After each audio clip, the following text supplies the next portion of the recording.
তুমি মাটির আদমকে প্রথম সৃষ্টি করিয়া ঘোষণা করিয়া দিলে শ্রেষ্ঠ বলিয়া, তাই তো নূরের ফেরেশতা করে আদমকে সেজদা, তাই তো নূরের ফেরেশতা করে আদমকে সেজদা, সবার চেয়ে সম্মান দিলে মাটির আদমকে। আল্লাহু আল্লাহু পড়ে আল্লাহু আল্লাহু, তুমি জাল্লে জালালুহু, শেষ করা তো যায় না গে তোমার গুণগান। আল্লাহু আল্লাহু সুবহানাল্লাহ। কোরআনের introductory Surah, preface of the book, মানে কোরআনের ভূমিকা হচ্ছে সূরাতুল ফাতিহা। ফাতিহাটারে যদি বাদ দেন তাহলে কোরআনের সর্বপ্রথম সূরা কি? বাকারা। বাকারা মানে কি? গাফি। আর কোরআনের সর্বশেষ সূরার নাম কি? আওয়াজ করে বলে নাস। নাস মানে কি? মানুষ। শুরু করলেন বাকারা দিয়ে, মানে পশু দিয়ে, শেষ করলেন মানুষ দিয়ে।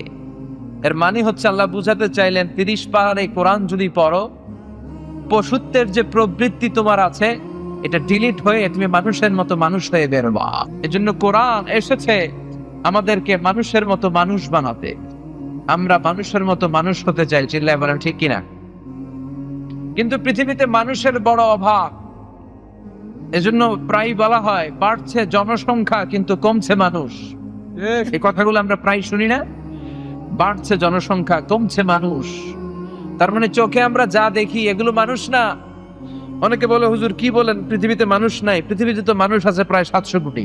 না, এগুলো মানুষ না, এগুলো জনসংখ্যা। এগুলো কি? জনসংখ্যা। মানুষ হওয়া এত সহজ নয়, মানুষ হওয়া অনেক কঠিন। কারণ ছাগলের পেট থেকে কিছু বেরোলে ওইটা ছাগল হয়, গরুর পেট থেকে বেরোলে গরু হয়, মহিষের পেট থেকে বেরোলে মহিষ হয়, কিন্তু মানুষের পেট থেকে বেরোলেই ওইটা মানুষ হয় না, ওইটারে মানুষ করতে হয়, মেরে ফেলে। আবার আপনি কখনো শুনবেন না একটা সিংহ আর একটা সিংহকে মেরে 10টা টুকরা করেছে, একটা হাতি আর একটা হাতিকে মেরে 20 টুকরা করেছে, কিন্তু মানুষ করে না। একটা মানুষ আর একটা মানুষকে শুধু নৃশংস হত্যাই করে না, 10 টুকরা করে, 15 টুকরা করে, বস্তাবন্দি করে, খাল আর ডোবাতে ফেলে দিয়ে আসে। 3 দিন 4 দিন পর এই লাশ ভেসে ওঠে, মোটা লাশ। পত্রিকায় বিভৎস চেহারা আমরা প্রায় দেখি না? একটা প্রাণী তার স্বগোত্রীয় প্রাণীকে পুরো বন থেকে গ্রাম থেকে তাড়া করতে চায় না, কিন্তু মানুষ আগুন জ্বালিয়ে জনপদের পর জনপদ সরকার করে দেয়, বোমা মেরে শহরের পর শহর জ্বালিয়ে দেয়। জাপানের হিরোশিমা নাগাসাকিতে আমেরিকার সোলজাররা দ্বিতীয় বিশ্বযুদ্ধে 2টা বোমা ফেলেছে, লিটল বয়, ফ্যাট ম্যান। যে পাইলটরা উপর থেকে এই বোমাগুলো মারছে তারাও মানুষ, আর যাদেরকে মারার জন্য নিচে বোমা ফেলতেছে তারাও। আল্লাহ বললেন উলাইকা কাল আনআম বাল হুম আযাম। আল্লাহ বললেন লাহুম কুলুবুন লা ইয়াফকাহুনা বিহা ওয়া লাহুম আ'য়ুনুন লা ইউবসিরুনা বিহা ওয়া লাহুম আযানুন লা ইয়াসমাউনা বিহা উলাইকা কাল আনআমি বাল হুম আযাল উলাইকা হুমুল গাফিলুন। পড়েন আল্লাহু আকবার। আল্লাহ বললেন ওদের হৃদয় আছে, হৃদয় দিয়ে হৃদয়ঙ্গম করে না। ওদের চোখ আছে, চোখ দিয়ে ওরা দেখে না। ওদের কান আছে, কান দিয়ে ওরা শোনে না। ওরা হলো পশুর মতো। শুধু পশুর মতোই নয়, ওরা পশুর চাইতেও নিকৃষ্ট। চিল্লা এখন ঠিক কিনা? এই মানুষকে আমি গোটা বিশ্বের শ্রেষ্ঠতম জীব হিসেবে নাজিল করেছে, চিল্লা এখন ঠিক কিনা? এত সম্মানিত আমি মানুষকে করেছি, নূরের ফেরেশতাও মানুষকে সেজদা দিতে বাধ্য হয়েছে, চিল্লা এখন ঠিক কিনা? এজন্য আল্লাহ বললেন ওয়ালাকাদ কাররামনা বনি আদম ওয়া হামালনাহুম ফিল বাররি ওয়াল বাহরি ওয়া রাযাকনাহুম মিনাত তাইয়্যিবাতি ওয়া ফাদ্দালনাহুম আলা কাসীরিম মিম্মান খালাকনা তাফদীলা। আল্লাহু আকবার। আমি মানুষকে অনেক সম্মান দিয়েছি, মানুষকে আমি জলে স্থলে বিচরণের সুযোগ করে দিয়েছি, মানুষকে আমি উত্তম রিজিক থেকে খাবার দিয়েছি, গোটা বিশ্বের সব প্রাণীদের মধ্যে থেকে মানুষের মর্যাদা আমি আল্লাহ বাড়িয়ে দিয়েছি। সুবহানাল্লাহ। ওয়ালাকাদ কাররামনা বানি আদম, I have dignified the status of the sons of Adam. আমি আদম আলাইহিস সালামের সন্তানের মর্যাদা বাড়িয়ে দিয়েছি। বানর থেকে মানুষ আসে নাই। লাম্মা খালাকাল্লাহু আদম ওয়া কানা তুলুহু 60 যিরাআন। সহিহ বুখারীর বর্ণনা, আল্লাহ যখন সাইয়েদনা আদমকে বানালেন 60 হাত লম্বা করে বানাবেন। কয় হাত? আমনে কয় হাত?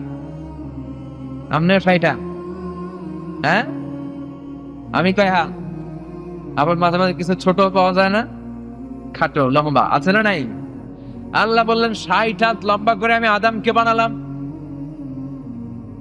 আবার কিয়ামতের দিন বিচার শেষে যখন তোমরা জান্নাতে ঢুকবা, তোমাদের আকৃতি 60 হাত লম্বা করে দিবে কে? তাহলে মানুষ হলো আশরাফুল মাখলুকাত।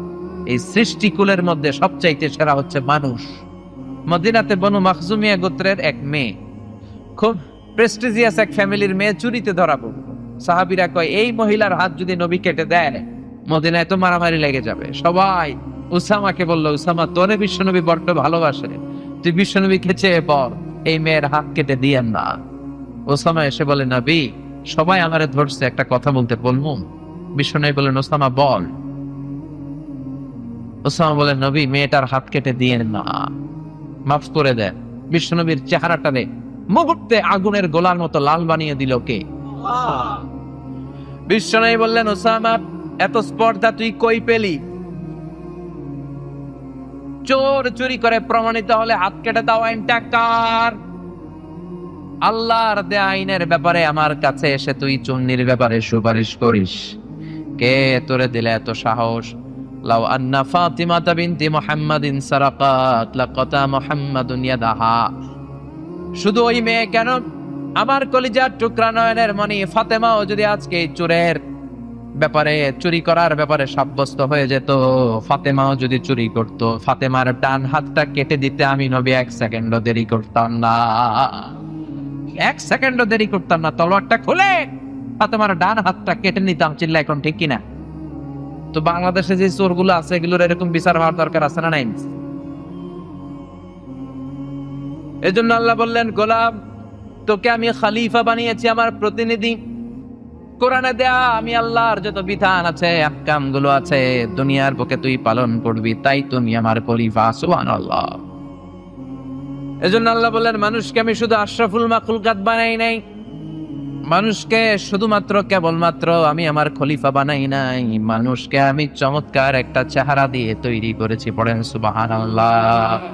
লাকাদ খালাকনাল ইনসানা ফি আহসানি তাকওয়িম। মানুষকে উত্তম একটা ডিজাইন দিয়ে, কাঠামো দিয়ে আমি তৈরি করেছি। মানুষের মতো কেউ হয় না। প্রতিটি মানুষের জীবনেই এমন একটা সময় এসেছে উল্লেখ করার মতো সে কিছুই ছিল না, সে ছিল জিরো। জিরো থেকে আঙ্গরে হিরো বানাইছে কে? আমার কোনো নাম ছিল না, গ্রাম ছিল না, আমার কোনো পরিচয় ছিল না, এত ক্ষুদ্র ছিলাম আমি, এত তুচ্ছ ছিলাম আমি, এত নগণ্য ছিলাম আমি। এই নগণ্য তুচ্ছ ক্ষুদ্র অবস্থা থেকে এই বিরাট অবস্থায় আমারে নিয়ে আসলো কে? আল্লাহ বললেন, লাম ইয়াকুন শাইআম মাযকুরা, কিছুই ছিলি না। মানুষের সৃষ্টি তত্ত্বের দিকে ইঙ্গিত করি আল্লাহ আমাদেরকে রিমাইন্ডার দিলেন যে তুই কি ছিলি, কোথায় ছিলি, একটা নজর করে দেখ। উল্লেখ করার মতো তুই কিছুই ছিলি না। এই পৃথিবীতে মানুষ তৈরির 3টা ক্যাটাগরি। ক্যাটাগরি নাম্বার 1, বাবাও নাই, মাও নাই, সাইয়েদনা আদম, ঠিক কিনা? আবার মা আছে, বাবা নাই। এই পদ্ধতিতে আল্লাহ কাকে বানিয়েছেন? ঈসা আলাইহিস সালাম। আবার দুনিয়ার সব আমরা সলিমুদ্দি আর কলিমুদ্দি, আমাদের বাবাও আছে, মাও আছে। আবার বুখারীর আরেক বর্ণনায়, ইন্না হাদাকুম ইজমাউ খালকুহু ফি বাতনি উম্মিহি 40 ইয়াওমান। তোমরা তোমাদের মায়ের পেটের ভেতরে 40 দিন করে বড় হয়েছে। প্রথমে ছিলাম নুতফা, তারপরে ছিলাম আলাকা, তারপরে ছিলাম মুদগা, ছোট্ট একটা নাপাক পানি ছিলাম। আমি ছিলাম শুক্রাণ। আমি কি ছিলাম? শুক্র আমি ছিলাম না, আমি ছিলাম শুক্রাণু, শুক্রের অণু। সুবহানাল্লাহ পড়েন। ডিম্ব আমি ছিলাম না, আমি ছিলাম ডিম্বের অণু, আরবিতে বলে আল বুয়াইদা আল উনসাবিয়া। এক ফোঁটা বীর্যের মধ্যে, এক ফোঁটা শুক্রের মধ্যে 20 কোটি অণু থাকে। ওই 20 কোটির একটা ছিলাম আমি। সুবহানাল্লাহ কইবেন না? সুবহানাল্লাহ। এজন্য আল্লাহ বললেন লাম ইয়াকুন শাইআম মাযকুরা, তুই কিছুই ছিলি না, এত তুচ্ছ ছিলি, উল্লেখ করার মতো তুই কিছুই ছিলি না, তোর কোনো নাম ছিল না, আমাদের নাম ছিল না। কি মায়ের পেটে যখন ছিলাম আমি আজারি ছিলাম নাকি? কথা কন। এখন আজারি বললে আমার চিনেন না? ওই সময় আমার কেউ চিনতো? ধরেন আপনার নাম আব্দুল্লাহ, এখন বললেই চিনি আপনি আব্দুল্লাহ ভাই। কিন্তু 120 দিন মায়ের পেটের ভেতরে যখন আপনি ছিলেন, আব্দুল্লাহ নামে আপনারা কেউ চিনতো? চিল্লা করেন, চিনতো? এজন্য আল্লাহ বললেন খবরদার, হাল আতান আলাল ইনসানি হিনুম মিনাদ দাহরি লাম ইয়াকুন শাইআম মাযকুরা। মানুষের জীবনে এমন একটা সময় ছিল উল্লেখ করার মতন, মানুষটা তখন কিছুই ছিল না, কিছুই ছিল না। কত ক্ষুদ্র ছিলাম আমি, কত তুচ্ছ ছিলাম আমি, কত নগণ্য ছিলাম আমি। আল্লাহ